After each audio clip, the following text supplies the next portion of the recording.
Hi, I'm Wade with Bull Outdoor Products, and in this video, I'm going to show you how to remove the cotter pins so you can easily remove your bull burners for cleaning and maintenance.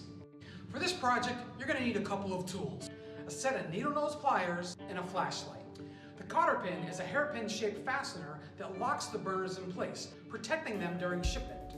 Once removed, they are not necessary, so you won't need to reinstall them unless you're going to ship your bull grill. The first step is to get underneath the grill to locate the cotter pins, which are found toward the rear of the grill underneath the back shelf that the burners sit on.